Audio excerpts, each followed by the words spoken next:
Alright folks, welcome back to the PowerPod 2023. First guest of the year, delighted to welcome Jonathan Clark, online content creator and online coach as well. That's me. Hello, how are you? First of all, I haven't had someone in Dublin for ages. It's always been, I've had a lot of like UK guys in the last run of summer. So how was your Christmas back in Dublin? Yeah, it was good. So me and Rachel, my partner, we went back she actually went back for a little bit longer than me. She did 2 weeks. I did 10 days. She went back early for her Christmas party, but yeah, I actually really enjoyed it, man. And you know, since I only went back for 10 days, it felt like more of a holiday. Do you know what I mean? Like, I know you went back for longer. You did a month or something, but you kind of. But yeah, you probably got into a routine at home, whereas I didn't. It was just purely holiday drinking mode, and yeah, I thought that was quite enjoyable. And so, like, we'll get into a little more why you moved over to Marbella, but did you feel like going back? Were you like, fuck, I missed parts of this? Or were you like, it's lovely to come back, but I can't wait to get back to Marbella? Like, does it? Because like for me, for example, I came back, I was like, can't wait to come back to my routine over here. Whereas like Myrn went over and was like, fuck, I still love Dublin a lot. Like, really? So, but I think you get into the Christmas at Ireland's the best time. Do you know what I mean?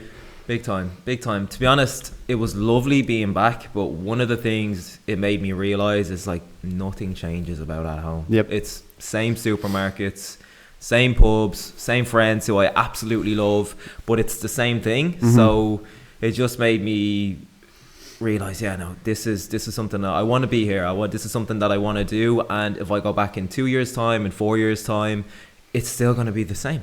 You know, and I don't want to. One of the main reasons I moved over here in the first place is just because I felt quite comfortable at home. Like, I was very, very comfortable. We lived in an apartment. We were getting it for a good deal. It was 15-20 minutes away from our home house. Gold dust at the minute, 100%. But yeah, we landed on it like quite well, but it just felt too safe. Like, and I said to Rachel like a couple of times, I was like, I don't want to look back in 20-30 years and be like, you know, that was the opportunity where we could have done something different.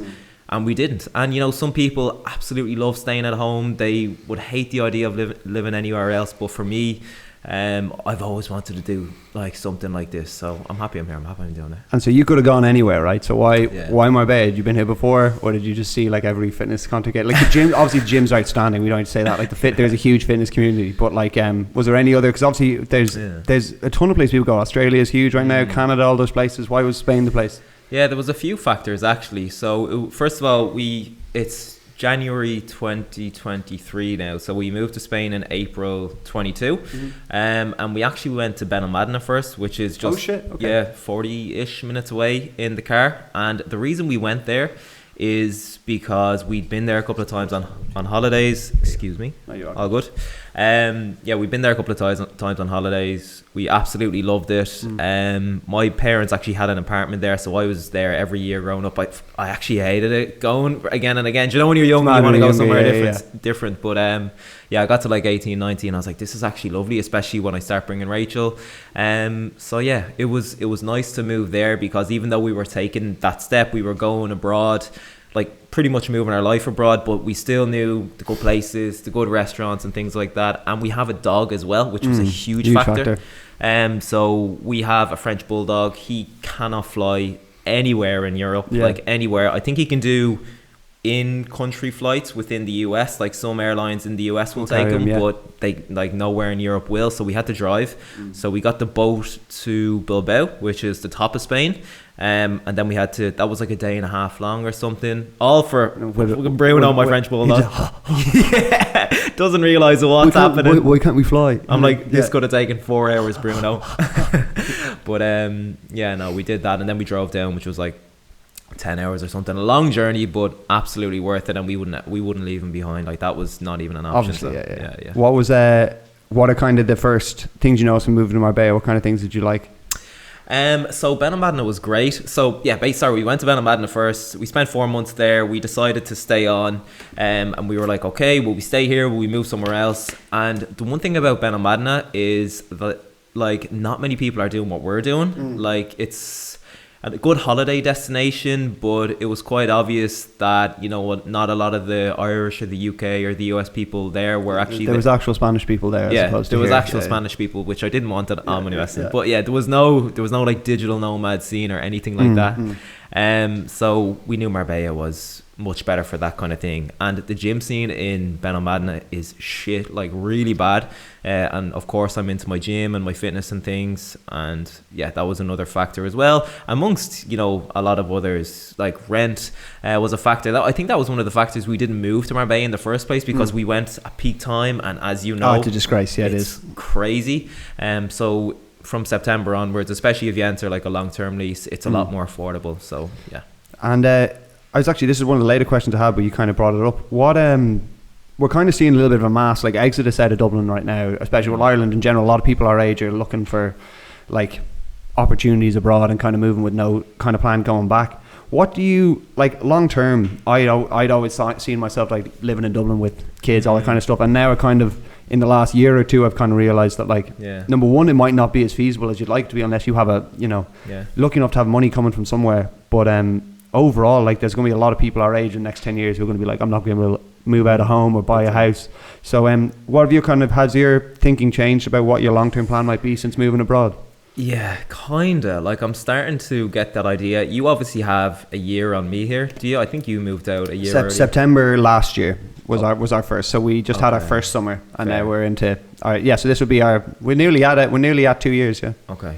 Yeah, you're nearly at 2 years. So you have a little bit here, a little bit longer than me here. So I suppose you've had a bit longer to think about it, but I'm starting to think about it. I mentioned it to Rachel the other day. Rachel will be more of a home bird than me. So it would be kind of like me nearly trying to convince her. In the first place, when we moved here, like Rachel took some convincing. She absolutely loves it now. But I think I'd be more open to that than Rach. And we'd obviously, I'd love to move back, but a part of me would love to buy here but then I don't know. Mortgage your whole life away, like, do you know what I mean? Time. But then, you have kids here, and you have to send them to a Spanish school. I don't know. There's a lot of loads of factors, man. Even when you fucking have your first kid, and you're like, where's your mum to come and like do some babysitting for you and all? 100%. So we'll kind of get into a number of your. I want to kind of get into couple of different aspects of your life in terms of like your content creation, obviously your coaching, but also add some bodybuilding questions if that's okay. No, absolutely not. Number one, what kind of inspired you to get into bodybuilding in general? Everyone kind of has a different story of what kind of motivated them to start. Yeah, so when I first got into the gym, it wasn't like because I had a passion for bodybuilding, didn't have like Arnie on my wall or anything like that. It was more because I played a lot of sports growing up, like football, Gaelic, a lot actually, but I was very injury prone, really injury prone. So in a typical season, I'd be out for at least a quarter of it or something like that. So obviously if my lower body, part of my lower body was injured, was usually one of my ankles. Obviously I could still train my upper body in the gym. So that was something that, I could do. I absolutely loved exercise as well. So that's how I kind of got into it more and more and more. And you know what? From a young age, I've always loved being 100% in control of my progress. And that's the one thing I love team sports, but the one thing with team sports is you're relying on a team. And even like in a group project in school, fucking hated group projects because you're relying on everyone else. Dave, do your fucking portion. You can't like But that's what I really liked about the gym from a young age as well. If you showed up, if you did your reps, if you looked after your nutrition, you got results. You didn't have to rely on anybody else, and that was something that I just gravitated towards. It's a personality trait, I think. It's a great equalizer, isn't it? Like the gym, because no matter who you are, like you can be like billionaire, millionaire, super successful any age, but like no one can go in and do that shit for you. Do you know what I mean? You have to go in, put the time in, be 100%. On top of your nutrition, all that kind of stuff. So I always appreciate it from that side, that like if you look at someone and he's in great shape, you can already tell, okay, this guy has some discipline to him. He clearly takes pride in his appearance, all those things. So that was that's definitely, and obviously over here you see it like so much more. 100%. Some absolute fucking gorillas over Beasts. Here. So when you started, did you make obviously I think I wasted, now I see like some of my friends go to the gym and they start training, they blow up those like first 2 years when your body like almost overreacts. They say like noob gains is one of the things they hear. I wasted a lot of time, I think, when I was younger, like ego lifting and shit, a lot of that kind of stuff. Did you make any, like, were you like under eating, were you not eating enough, all those kind of things? Like that was another issue I had nutrition wise. I think I was quite good in the gym. Obviously I made some mistakes, but from the start I always followed a decent enough workout plan. I probably, nutrition wise, probably was my one downfall in terms of maximizing my progress in the early years, because when you're young and you're just so active, you played sports growing up, like burning calories like mad. 100%. You don't realize how much you're burning, so you actually have to focus on eating more. And if you don't, like, it's really, really hard to make that initial progress as quickly as you could. So that was probably one of my main mistakes. I was nearly, maybe afraid to continue to eat more. I didn't want to put on fat. I've always been like quite lean as well. So from an early age, like I didn't have the knowledge to be able to actually do that and to be like, okay, it's fine to eat more. This is going to benefit my performance in the gym. If I was like playing football and gymming at the same time, which I oftentimes would, then it would help my performance in both. So that was probably my main downfall in the early years. And when you were growing up, so obviously at the start, was your plan, did you always want to make a career out of fitness at all? Or were you like, did you have other things and then you were like, fuck, I really enjoy this, and then you start to see the rise in popularity and you're like, this could be an income source for me now? Yeah, that's a good question actually. So growing up, I always wanted to be a physiotherapist. Yeah. So I was always in, probably because I spent so much fucking time in there, to be honest. But I always loved it. Save yourself some funds. Like.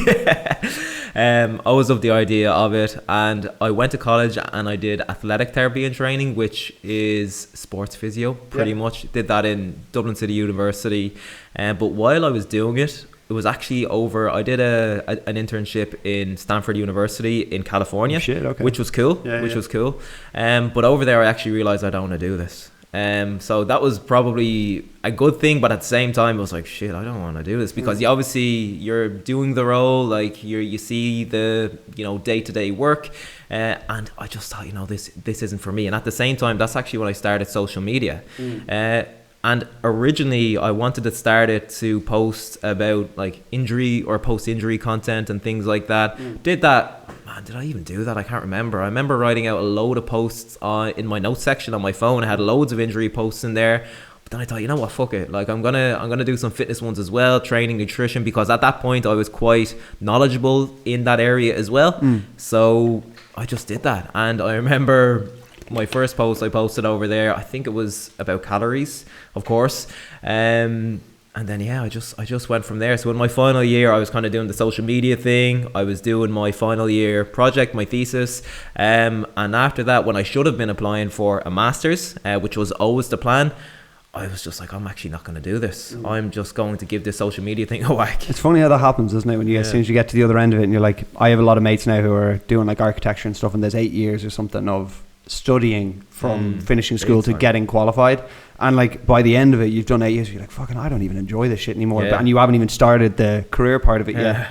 And as you said, with your social media, kind of started it, did you were you watching anyone or anyone's content in particular that you were like, I'd love to, you kind of give me like, I watched a lot of your content in the build up, just writing questions and stuff, and like I get kind of like Jeff Nippard vibes, you know what Jeff Nippard is? Fraser Wilson, I think his name is. He does a lot of, he's a UK guy based in Australia, but he does a lot of meal nutrition content and a lot of breaking down nutrition. So who did you watch that kind of inspired the kind of content you want to do? Yeah, so back in the day, who did I watch? So Rob Lipsett was obviously the earliest guy in Ireland to do it. Shout out Rob. Shout out to Rob Lipsett. Been on here before. Nice house, all those things. Who else inspired me in those early days? Jeff Nippard probably would have been one. Mike Thurston, I always watched him from an early age. I watched the obvious guys as well. This is more YouTube. So Christian Guzman, Max Tuning. Like I was very into them. You gave me kind of Sean Thompson TV vibes. Did you ever watch him back in the day? Never. This guy from Birmingham, he was in college, but he was like, you guys started at a similar age. When I was watching your videos, I got very like Sean Thompson vibes from him. Sean Thompson. He kind of fell out. He did it for like 3 years and was like huge, and then kind of fell off a little bit. But that's the thing, man. You know, a lot of the people I started watching that kind of gave me the push. Do it anymore. They don't do it anymore, yep. And some of them are really good as well. Yeah. Like they actually were.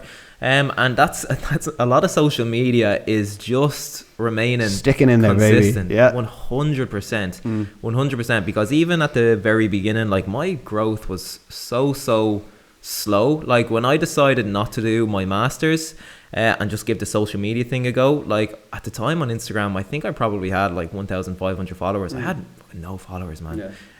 But I just knew if you have that inner belief and you trust what you're doing and you trust the content you're putting out, and with the small followers that you do have, you know that, you know, you're providing value, and you know you are because you're getting messages, although, you know, it might be from a small number of people, but, you know, you get that vibe from a very early stage to know that this is going to be good. And the thing about social media is, like, people just focus on the numbers. This is a bit of a tangent, but people just focus on the numbers and growing a massive following. Like, I need 20, 30, 40k followers. I need 1 million, or else there's no point starting. It's madness. 100%. And the truth is, man, like, you can be very successful with a very small number of followers. So for example, like if somebody had, you know, 500 followers and every single one of them was a client, for example, you're set up, you're rich. You know, so it's more, you know, it's more about value than the actual number of followers. How you kind of curate that audience, and how you can, like, how engaged they are with the content, how invested they are in you. That's really what matters. And like for Blue Man, actually, I do a lot of influencer marketing for them. So we work with like Christian and Max and those kind of guys. And one of the big things I kind of have learned throughout is some of the guys, even Christian says he has a girl who has 15k on Instagram, and that's their top female creator. Crazy. And like they have the biggest people in the world. He said she's doing six figures a month on her creator code. So like it just shows she's got 15k. There's only so many people that can like be converted off that, but she's so on top of her shit. So that when I heard that, I think it's so much more now. You can have like, Jesus, 25k you can be pushing towards any number of businesses that you have. Big time. It kind of came up as you were talking about, as you said, with consistency there. I would say you're quite, from what I've seen, brief stuff, you're quite disciplined. In terms of like, I always see you're very disciplined in your training, very disciplined in your nutrition, and you've obviously seen the value of that. Number one, would you consider yourself disciplined? And number two, how have you kind of developed that, or how can you give someone advice to someone who's struggling to stay disciplined with it, you know? Yeah, that's a good question. And I think, you know, personally, I actually always have been really disciplined, like even from a very early age. It's something I've tried to reflect on before. And I think like I can't really nail down the actual answer. I think maybe a few things from my childhood, because I haven't only been disciplined with my fitness, but I've always been disciplined in school as well. Always very like studious. I think that's the word. Like I did well in school. And the one thing I can think about is probably the impact my dad had on me in sport. He was never pushy when it came to my studies and things, but like growing up and playing football, like he always pushed me like to the absolute limit. Break his fucking leg, John. Yeah, like he was harsh, but he was good. And a lot of the time, to be honest, I'd be playing for him. I wouldn't be playing for my manager. I'd be playing for my dad, like to impress my dad. And he always used to say to me, actually, what did he used to say? He said, you know, it doesn't matter, you know, no, if you lose, like if the team lose, if you play well, that's all that matters. And I think that's something that stuck with me, because it's so true. You know, if you do you and you do your best, like it doesn't matter. Like don't focus on the things outside of your control. Same goes for training, same goes for just things happening like anywhere in the world. Like if you focus on what you can control and you absolutely smash it, then things, you know, they'll figure themselves out a lot of the time. I actually just watched, myself and Myrna watching, there's a new Netflix documentary called Breaking Point. It's about tennis players. Oh yeah, I saw that. And the first episode is Nick Kyrgios. I don't know if you know who that is. Yeah. So he doesn't have a coach. He trains himself. He just has a number of guys. So he's like he's a bit of personality. He's hilarious. Yeah. But they're saying he's one of the most talented players ever, but never really lived up to that. And he was talking about how like tennis is like such a lonely sport. Like you're on the road, you only get paid if you're winning, kind of thing. And he doesn't have a coach, so he's even more isolated. But he says he's found, when I know I have to rely on myself and I know that it's all on me, I like that. I know that I can control discipline myself. I don't have to rely on anyone else. I know if I put everything into myself, I can succeed. And since I only ever played team sports growing up, which was, I played like rugby, football, all those things, but my dad always said, I wished I got you into an individual sport, whatever it is, to kind of know how it feels to work for something yourself and like rely on yourself and do it. And it's kind of gotten me into, I don't know if it's to my detriment or whatever, but I always, a lot of times going to training or whatever, your lads are half the bond with your mates is half the thing that kind of brought you up. So it's just something I've noticed now. A lot of people want more like instant gratification now. They want to have the six-pack abs straight away. They don't want the you know, year and a half it takes to kind of develop those things. So but yeah, with yourself, I've kind of just noticed you stick to everything, and it's probably because you've seen benefits from it, and you probably feel much better now when you have, you know, super hydrated, you're on top of your nutrition, all those things. So you've seen the benefits you get out of it. With that in mind, would you have any interest in competing or bodybuilding, any of those sort of things? Is that an interest to you? So well, not anymore. I actually did. Yeah. So I competed once in a bodybuilding show. Well, I competed first in powerlifting. So I did 2 powerlifting meets. And I did well in both of them. I won them both, which was great in my weight class. Yeah. So one was 75 kg and the other was in a different federation and it was 74 kg. Yeah. Did you like that style of training, the powerlifting style? I kind of fell out of love with it. Like at the beginning I did, but then it got really, really repetitive. And the reason that I did it wasn't because I had a passion or a love for it. It was like, okay, I've been going to the gym now, like give me something to aim towards. So I was like, perfect, powerlifting, sounds good. So that's exactly what I did. Enjoyed it for the time that I did it, but kind of fell out of love with it. And I said, you know what, I'm just going to go back to more my bodybuilding style approach. So that's what I did for a couple of years, and I kind of landed myself in decent shape. It was before going on a holiday, so I did, you know, your standard cut and all this kind of thing. And I was like, you know what, I'm in really good shape here. So I'm going to go on this holiday. I'm going to see what kind of shape I'm in after it. And if I'm in decent shape, then I will compete in, there was a show in 8 weeks or something like that. I think that was the timeline. So I came back, I was still in good shape. And yeah, in the end, I actually did compete. Did well as well, didn't win or anything. That lineup was absolutely stacked. They were just in better condition. I'm like quite lean, but a lot of these guys were huge. Like they were just huge. So yeah, I'm glad I did it, but if you were to ask me, will you ever do that again? I'd probably say no, because it's massively demanding, and I'm disciplined, so it was a great way for me to channel that discipline.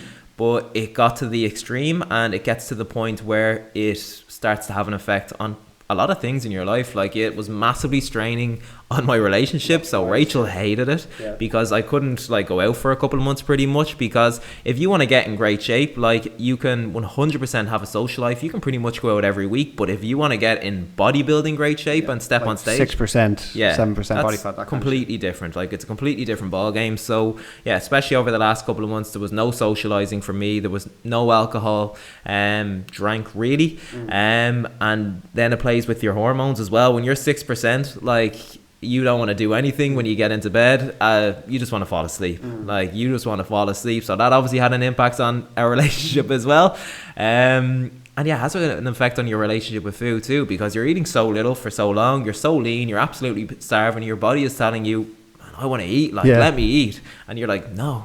Keep dying. Yeah. Literally. I need 3 more % off. Get it off. But yeah, no. So happy I did it. Happy I ticked that box. I documented the whole thing on YouTube as well, which was great. I'm so happy I have that. They do good on as well, though. Yeah, they did good. Being able to get into like a series or something to build towards something. Series, summer shredding, like you see. That's exactly what it was. Because you see, I get so invested in people's prep when you watch, especially when you see like, I think that rundown, because you know there's that period where like it's quite slow, and then they'll see you kind of stick with it, and there's that dramatic drop where you're like, right, things are starting to change. 100%. It's just quite inspiring to see it.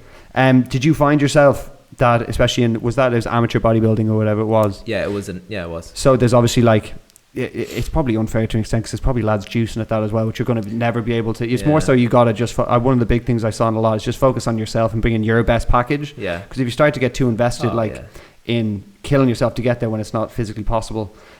What are kind of your thoughts on PEDs for your lifestyle? You're obviously in, like, genetically, do you think you're anywhere near your like potential of where you could be naturally, and would you have any interest in ever pursuing that, or are you more like health focused on that side?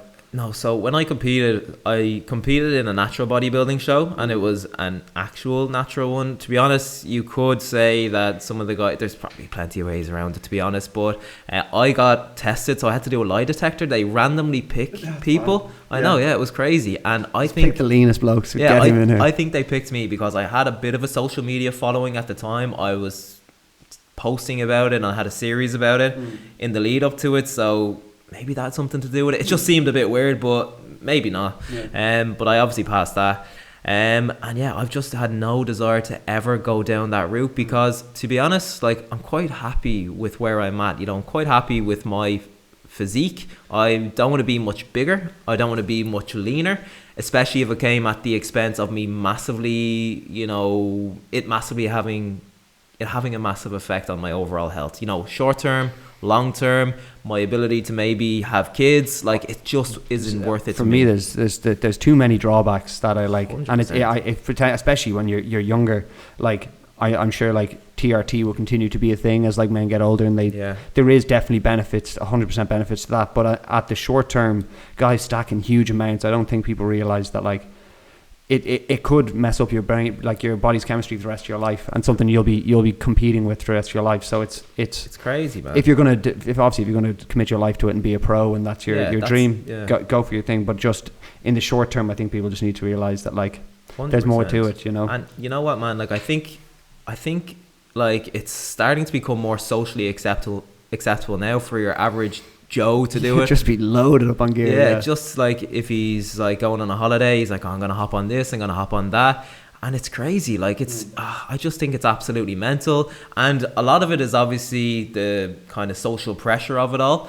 And I think it's especially the young guys who are very, very impressionable, and I think like the people that they're probably watching on YouTube are in two camps. So one camp are the the fake natties, the people that are clearly on gear, but like Simeon Panda is like, 100%. Still keeping it natty. Go on, Simeon. There's a few guys out there, and like that's obviously completely immoral. But there's another trend now where people come out and say I'm on gear, which is great, but they kind of use it to, they create all of their content around that. You've probably seen a few people yourself. Fuck you, Liver King. Fuck you. Yeah. What the hell, man? But man, like at the same, like I think it's great that they are like being completely and 100% transparent. But I think, if their audience is very young and impressionable, like it's still maybe having a negative effect, because they're like, well, this guy is on it. He's saying that, I look up to him for everything else. Exactly. He's a huge, like, he's had so many pros in my life, got me into the gym. I want to, replicate that. So 100%. But I think the only thing you can do, especially for these creators, it is their prerogative to do it. But like, if you're going to do it, I'd love for them to document. I think we work with Brandon Harding a bit, who's currently documenting his pro card. And he, when he went on it, he's great about talking about like, look, there's a lot of negative drawbacks on it as well, like day to day. But at least when he does it, he documents it, and he's like, look, I'm going for my pro card. It's necessary, and he goes through like cost, all that kind of stuff, because it has been glamorized to an extent, similar to like cosmetic surgery for women and stuff now is kind of getting normalized a lot as well. And people like my sister's 8, and I'm horrified about what's kind of being chatted about in school and stuff when she's online, and like juicy couture tracksuits and all this kind of shit. Like, what's going on? You're 8. I might just reset the cameras quickly, but that's right. That's 30 minutes, believe it or not. Do you smoke or just the vapes? Just the vapes. I actually got off the smokes now last year, and they're out of my life now, thank God. Even over Christmas there, like I maybe smoked like a year over COVID when things got fucking dark, but a load of my mates like do smoke a bit, and I never enjoyed it, which is fucking it's the weirdest thing I've ever heard. Like, but it never gave me any like buzz. I felt awful. So I was like, I'm just gonna cut this out now. It's not worth it. So next thing to go is the fucking vape, and then I'm off it all, man. Yeah. But like over here, cutting the drink out was huge, because like even in Ireland, it's just how you socialise. I didn't realise till you go home and people are like, can we go grab a few pints? Yeah. And you've had like 6. Like, I'm pissed walking home, so and it's so, and it's not anyone's fault. It's just kind of almost Irish society's fault. It's just how we socialise now. 100%. So yeah, but like it's my last vice, and then I'm off them all, man. We all need a vice, man. What's yours? What is my vice? So when I came out here at first, like from April to now, like I was drinking like every weekend, and I know like a lot of people like do that, and that's quite normal. But for me, like you said that you started drinking less when you came out here, I started drinking more because we were just out here. It was our first summer, and that's fine. Like we were completely living it up. But man, I got to a stage in like November, December, especially after Christmas, where I was like, I have drank so much in this last year. So that's one of my New Year's resolutions. I'm not cutting it out or anything like that, but if I can get to the end of the month and say I went on 2 or I've drank twice out of 4 weeks, I think that's a good balance for me, because like it's hard to recover from, man. And some of the nights were heavy enough, and your Sunday is gone, your Monday isn't great, and it's just like, what am I doing to myself? I the only thing that used to happen so much when I was younger is you go out and they're like, that night was shit, and you're like, I still feel horrendous, and I probably drank more because I was bored, and like I come back, I'm like €100 poorer, and I feel horrendous the next 2 days. So like, are you that kind of guy? Like, if I'm on a shit night out, I actually would stop drinking, but like a few of my mates would be like, fuck it, let's drink more, like, to make this good. I'd stop. I'm a bit boring like that, but if it's great, I'll drink loads. You'd be like, I wouldn't be a party pooper, like, but I'd be like, this is shit. And do you know what? If a night out is shit, like, it's gonna end in the next couple hours. It's actually weird, because like, maybe when I was younger, I would have drank through it, because it's like, I'd actually know 100% when I was in college, and I was like, Jesus, lads, or like a load of people were supposed to come, half the group bails, there's 4 left, you're like, lads, we're going into town, and then you think it's going to be great, and you get in there and you're like, oh no, there's 4 of us, and like, we're half sober, I might just call it, lads. 100% had those. I always rather pre-drinks, man. Even when we went out for Christmas, I was like, this is the best bit. 100%. And but I do find when I go out here and I haven't drank a lot, then I go and have like 4 or 5 beers. If like Six Nations or something's on down at the port, I go down and I'm like, this is great. And you get into it again, you enjoy it. But if I can get home before like midnight, amazing, and drink a load of water and get into bed, I actually can wake up and feel okay. It's still a toss up, but that's the key though, man. The kip is a big one, man. So key. So much, man. Like, if I'm in bed by 12 or even half 12, before 1, I'm like, all right, this is okay.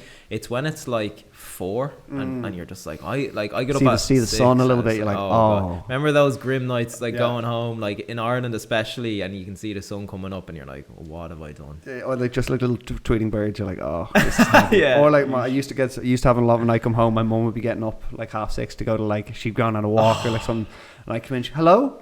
Hey, it's me, man. Oh my God. I'm so ashamed. I'm so sorry. So sorry. Where's your shirt? I'm so sorry. It's time to go to sleep. I need a roll. But it just until like my boat, like my dad's big boozer, like part of his and one of his New Year's resolutions is to like drink less. Okay. And so he was cutting out there for like a first week, and he was like, fuck. He's like, fuck God, I miss like red wine and shit. So like I think it's just good. I don't know why I was never had like the biggest, like, I was never like, I like hunger for pints every week. It just isn't. I'm more so like, there's a big night out and all my mates are going. Yeah. I'd be like, that'll be fun. Yeah, that's a great. But I wouldn't be like, let's just go and get wrecked and then see what happens. It's just not my buzz. I want to chat to you a little bit about YouTube, if that was okay. Yeah. When you first started, number one, we kind of talked about the channels that you watched, but did you watch YouTube as a platform and be like, I like how I connect with an audience, and this longer form content is good. I like the documenting style. Yeah. To be honest, I didn't start it because, and this is just me being completely honest, I didn't start it because I was like, I would really like to do this. I started because I knew this was probably a good idea. Do you know what I mean? Like, I had all of socials. It's 4 or 5 years ago, I think it was it? Yeah, about that. It was about 5 years ago. And yeah, like, I was quite young then, and I don't know, maybe naive, but I still kind of knew at the time, like, I kind of need a longer form content here. Didn't have a podcast. Nobody really had a podcast back then. That would have been the time to do it. Yeah. And now my auntie's like, you gotta come on my podcast. I know. What? Somebody, I want to, I don't know. It's never too late to start a podcast, but it seems to be quite difficult. It's quite popular at the minute. Yeah, but we'll chase it down, baby. Sorry, go on. But yeah, one of, what was I saying? We're just talking about why you liked YouTube and why you went on that platform. one of the main reasons that I started was just because I knew I needed a longer form. Like, all of my Instagram was short form. It wasn't reels or anything at the time. It was purely just pictures.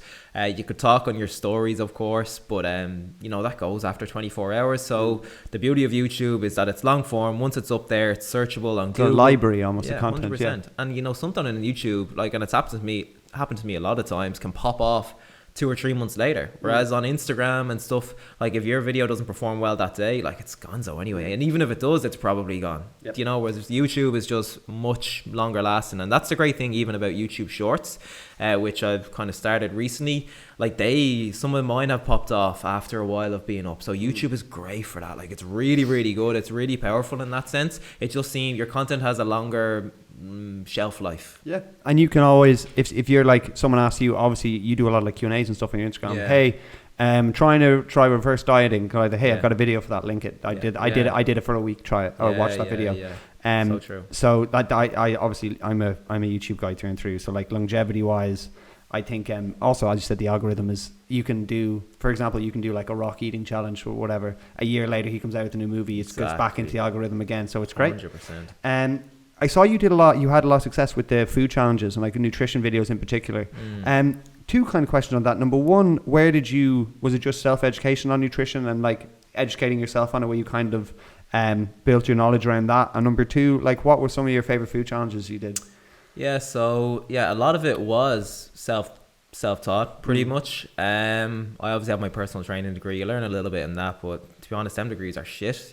Maren said the same. She's like, a lot of it is the next level. If you want to get to the next level, you got to go out on your own and research stuff. 100%. So yeah, pretty much self-taught for the most part anyway. And I started doing them, I think, YouTubers, they quite typically do full day of eating videos. They always do well. And I had one at the very beginning of lockdown, I remember, that did really well. And I was like, geez, okay, I need to actually hop on this. Nobody else is doing it because nobody was.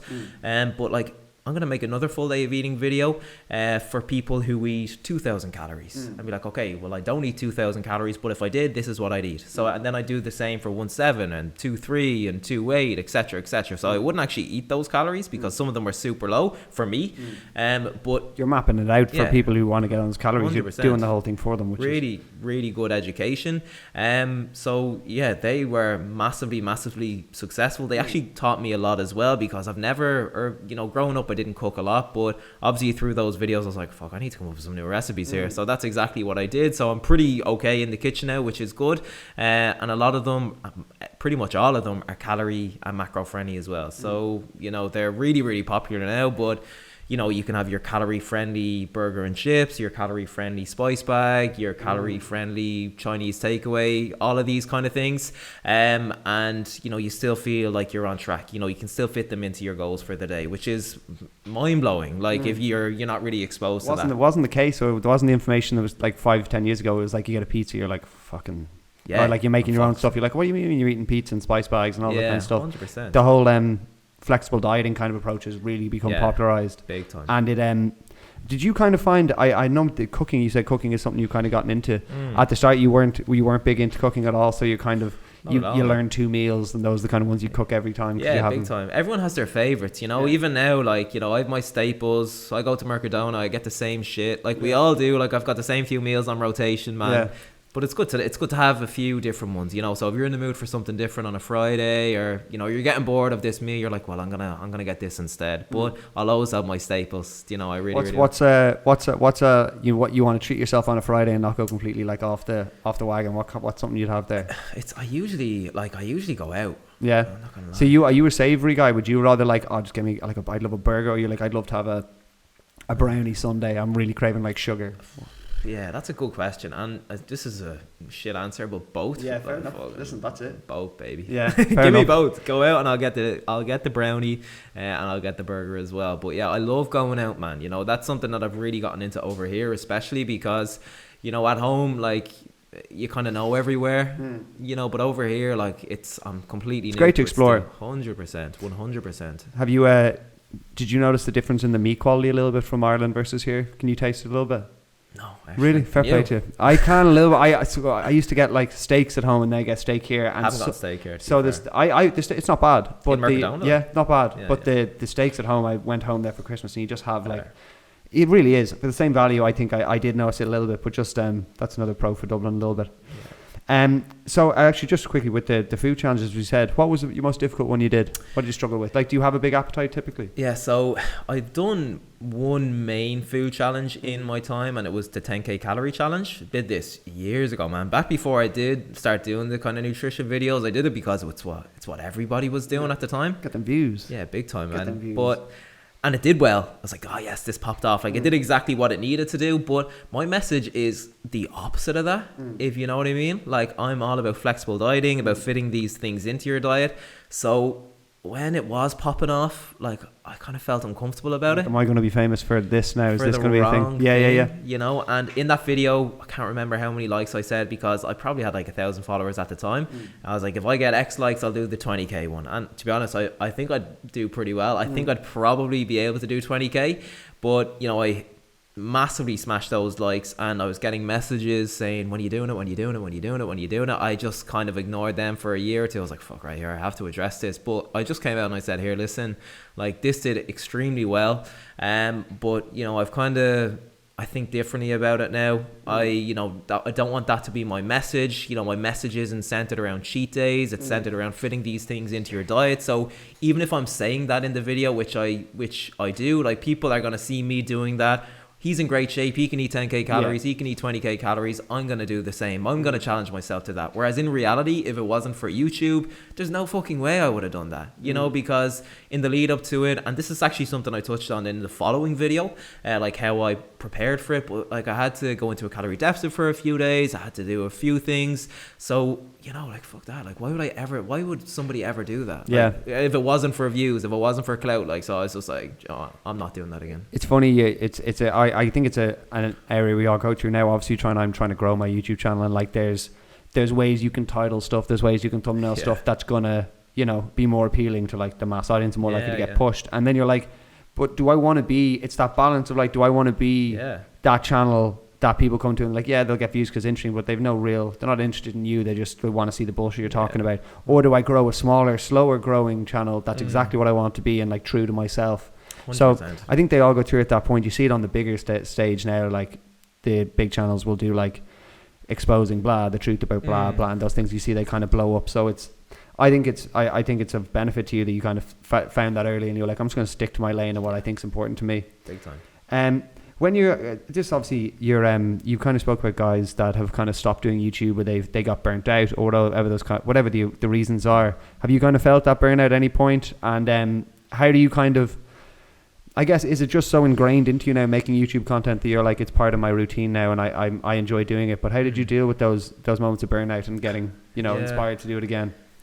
Yeah, I had like a lot. To be honest, man, I've thought about giving up YouTube so many times over the years, especially because my channel, like, kind of, I wouldn't never say it popped off, but it started gaining momentum probably like 3 years into my journey. So the first few years, man, it was such slow growth. I did that bodybuilding series, and I actually had all followers at the time. So even though, you know, I was pouring my heart into this content, like, I wasn't getting that many views. You get like 18 views. Like, come on. To be honest, some of them did quite well, but some of them, you know, if I did that now, it would accelerate my channel growth much more because I have that bigger audience in the first place. But man, I'm just so stubborn, and I think, you know, a good bit of it was the sunk cost fallacy as well. I was like, fuck here, I've already, you know, gotten this far. I've already put in this much energy into it. Like, I actually can't give up. And the John of 5 years ago would have bitten your hand off where you are now if you're like, you'll have that size channel. So maybe you feel like you owe it to yourself a little bit to stick with it. I think so, man. Yeah, I think so. So yeah, it was just all about, you know, like, I kind of believed in my content as well. I think it comes back as well. If you believe in what you're putting out, and if you're looking at your content and you're thinking, this is good, and I haven't popped off yet, because, you know, people think like within even the space of 12 months, you know, they're going to pop off. But, you know, a very small portion of people do. Me. But yeah, like the harsh reality of social media is, man, you have to look at it as like a long-term thing. And like, whenever somebody asks me, like, you know, how to grow socials, that's what I always say. Like, think of this as a long-term project. Like, pour your heart into it for a couple of years and expect nothing in return, and then assess where you're at. You know, if you're going at it for a few years and nothing is happening, there's no real growth, then maybe reassess and say, do you know what, this isn't for me. But you cannot make that conclusion until you get that far, you know. As we kind of approach the later section, I had a couple of questions that popped to my mind actually in the last day or so. They want to just more so, I've kind of found this on the fit. I'm kind of using you as an encyclopedia for health and wellness. The thoughts on, I've kind of noticed since I moved here, the impact sleep can have on how you feel day to day, your recovery, all those things. I've kind of noticed at home, I'd go to bed quite late, I'd eat quite late, and I'd go to bed, and I used to feel like I'd wake up quite slow and sluggish. And since coming here, I've started to adjust it a little bit more, eat earlier, make sure my food's digested.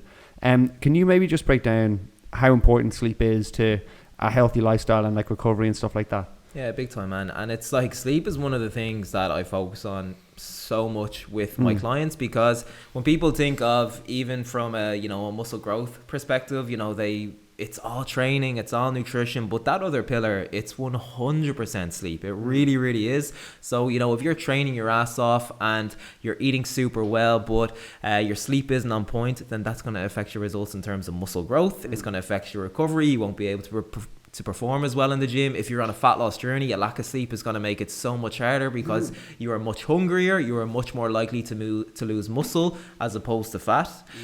If, you know, you're sleeping 4 or 5, even 6 hours a night. So when it comes to, you know, the muscle growth side of things and just the overall body composition side of things, it's massively important, but I focus on it for overall quality of life as well. And you know it yourself, like if you are sleep deprived, everything is worse.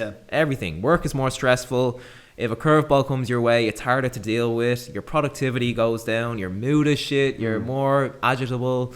Like, everything suffers. It's kind of been a mixed... I definitely remember, like, The Rock, the Kevin Hart, those kind of guys, they promote I don't even know if The Rock, he might even emphasize sleep better, but, like, Kevin Hart was someone I used to always say, he'd be like, he emphasizes, you know, 6 hours, 5 hours sleep is plenty. Gary Vee, all those kind of people that like motivation, all those sort of things. They're like, sleep when you're dead was a big thing. And now it's almost getting reversed where I'm hearing much more like Andrew Huberman, those kind of people come out and be like 8 to 10. Do you know what I mean? Like it's so critical to so many parts of your life. And like it used to be a story of like, listen, you sleep too much, you'll be in bed all day, and you're actually sluggish if you oversleep. And I was like, it was always to the mind that like 6 hours is perfect. And as I grow up now and get older, it's like, no, you need to be getting in. The successful people I know are like getting to bed at 10:30, getting up at, you know, 6:30, 7, so getting up early, but getting to bed early and getting those quality hours of sleep. They kind of breach that hard. So it's weird how stuff can change in that little 100%. Short period. Big time, man. And you know, one thing that I personally do, and I recommend my clients do as well, is, you know, we set ourselves a wake up alarm. It's probably the same time every morning, most of the time anyway, apart from the weekends. But I actually set myself a going to bed alarm. It's actually a notification on my phone. Do you have that set up? It's like sleep preparedness or whatever it is. Yeah, exactly. You get ready to go to bed. Big time. So that's actually what I use big time. And when that like goes off, like no matter what I'm doing, I'm like, right, getting up, going to bed. And you know, if it takes you 15 minutes to get into bed, that's fine. You know, you need to account for that. And if I'm in bed with like 8.5 hours or something till my morning alarm, and I know for, you know, some people that's not, you know, doable. Like it actually isn't for some people, but you know, if they're sleeping even usually 5 hours per night and they can increase that to even 6, you know, by doing this, by being more strict around their bedtime routine, that's a massive win. So that going to bed alarm, like that is something that has helped me massively, and on average I'd probably get, you know, an hour sleep more per night as a result of it, because it starts then. Like people are they just fuck around on Netflix, on TikTok and stuff. Like that 10 to 12 window, people are just like, big time. You're like, what did you do between 10 p.m. and 12? Everything gets worse. Surfed and ate more shit. And then so if you can prioritize it, man. And said, and you get up early yourself, so you kind of know, like it's not like I guess if you get to 12-1 and you're trying to still get up at the time, you have like a routine to get up. I'm sure if you had a later night for whatever reason it was, you wake up that morning, you're like, you're it's like, awful. that wasn't it. Do you track your sleep or anything like that? Do you have an app or anything or a watch that tracks that stuff for you? You know what, I used to, I took my Fitbit off quite recently because, you know, they're actually great for tracking your steps, for tracking your sleep, but I felt like I was over relying on it, which can obviously happen. Steps is fine. I'll hit them regardless. But, you know, when it comes to sleep, like at the end of the day, like it is a device that measures it. It gives an estimation. But sometimes like I'd feel pretty good. And I'd look at my watch and it was like, your sleep was shy. And they're like, you feel bad. Yeah. Like, but then you let that get in your head. So I took that off just as a bit of a break. But I think they're a really useful tool, especially starting out. Like, where's my sleep at? How can I improve this? And then if it gets to the point where you're like, okay, I kind of know, then take it off if you want. If you feel like you're kind of getting too invested in it. It's the same with calorie tracking and all of that stuff. Like, you know, use it as a tool for a certain period of time, educate yourself, use it to, you know, reach your fat loss goal. But, you know, you don't need to track your calories forever. You don't need to track your sleep forever. Instead, you know, learn, you know, where you can improve, you know, use it as a tool. And when it's time to give it up, you can do so. It's kind of a common misconception is like, people are like, I don't want to get into tracking calories because like that's no way to live. And you're kind of like, I think they presume that you're doing that for the rest of your life. But the whole idea is so that you can look at a plate of food and be like, that's 100%. About 900 calories. Yeah. I've got protein there, I've got a mix. So it's giving yourself the ability, because it's that, I lived in that blind spot for a long time of just like, listen, there's chicken and rice there. It's, you know, protein, it's all good. And like, unfortunately, like it takes you know, however long it takes you to realize, but like there's a reason that calorie tracking has worked for so many people, and understanding the food that's going into your body, because you can eat well, you can even in your mind be hitting your protein targets, all those things, and be going over your calories by 500, having eaten 4 structured meals that are good, and you're like, I'm just not seeing the success. So it would be something. It's not something I've done yet. Murren obviously is religious with it, but it's definitely something that I think people could benefit a lot from. Yeah, even for a short period of time, man, like, you know, a few months, especially if, you know, your goal is circled around fat loss, like I highly recommend pretty much, you know, if you have a fat loss goal, at least track your calories for a certain period of time, because as you said, giving yourself that knowledge to be able to look at a plate of food and say, yeah, this is X number of calories, like that's something that will stick with you for the rest of your life, because so many people get like so frustrated because they're eating quote unquote healthy, which they probably are, but they are gaining weight instead of losing weight. But you know, they need to realize, and this is what calorie tracking teaches you, that it's not just about eating healthy. That of course that's a big part of it, but you know, it's centered around portion sizes as well, you know, and you need to, you know, be consuming, or you need to be in a calorie deficit to lose weight, and that's just the harsh reality. It's like when you pour out a bowl of cereal for yourself that you'd have, and you pour it out and you go, there you go, and you pour it up and you fill the bowl, and then they go, okay, so the standard portion is about, you know, a quarter of the bowl. That's you just poured, ridiculous. and you Anyway, go, because you look at the calories and you're like, one portion, 180 calories, no, 100%. And then they're like, no, and you pour a quarter of it, or like 3/4 of it out, and they go, there's your first serving. You go, so it's remarkable, man. As we kind of wrap up here, thank you for giving me some time on your Sunday. I appreciate it. No, is there any kind of number one? Is there any other avenues you'd like to go down with your YouTube channel? Any other types of content, or have you kind of found your niche that you enjoy and you're just going to kind of stick with that now? Like when you come to Marbella, are you more inclined, I want to collaborate with more people, I want to like bring some new faces to the channel, or you're like, I'm just going to stick to what I do and, you know, let my audience continue to engage my content? Good question. So the one thing with YouTube is I used to vlog a lot. Tough game, man. Yeah, tough game. And I actually was just like, fuck this, I don't want to do this anymore. So that's part of the reason that I can kind of remain consistent with my nutrition videos, because I do them for a few hours on a Thursday or something. That's usually when I record, and it's done. I don't have to bring my camera around with me. I don't have to, you know, vlog in public places. To be honest, I'm pretty good at that now, but if I'd rather not do it, you know, I'd rather not have to bring my camera to a cafe. Hey guys, I'm here in Mercadona. Yeah, big time. I'd rather not have to. So this actually works quite well for me. One of the things that I do want to kind of circle my content around more, I used to do it, but the nutrition videos did so well, so I went kind of down that route. But I'd like to bring the gym into them more. I'd like to bring more general advice into them. That's what shorts are great for. Like if you look at my shorts, like there's not many nutrition videos there. It's more you know, nutrition tips, it's more training tips, it's more mindset tips, and that's actually where I'm, you know, the most passionate, the content that I enjoy the most. Nutrition, of course, it does well, and I enjoy it, but you know, I poured, you know, a lot of energy into that because it was doing so well. Of course, you know, I was capitalizing on it. Listen, I'll do the same thing. Anything. Yeah. No shame. Not one. Subscribe to my OnlyFans. Imagine like no. Yeah, so we'll see, but I would like to get more into just other areas of, you know, kind of healthy lifestyle as opposed to just nutrition. But your primary goal now isn't totally focused around growth, which is nice. No, you're kind of like, really let me utilize the platform I have and make sure everything I have is kind of true to myself. 100%. Unreal, man. Well, look, thank you so much for joining me. I really appreciate it. Go enjoy your Sunday. Get out in the sun. Thank you all for listening. First pod of 2023. We have lots of returning guests who are interested in coming back during the summer, so we'll have more to come. Like, subscribe, all those things. Please subscribe. Don't. Please. Shite. Fucking please. Don't do it. All right. Thanks, folks. Cheers. Yes, sir. Good. That was good, man, I think.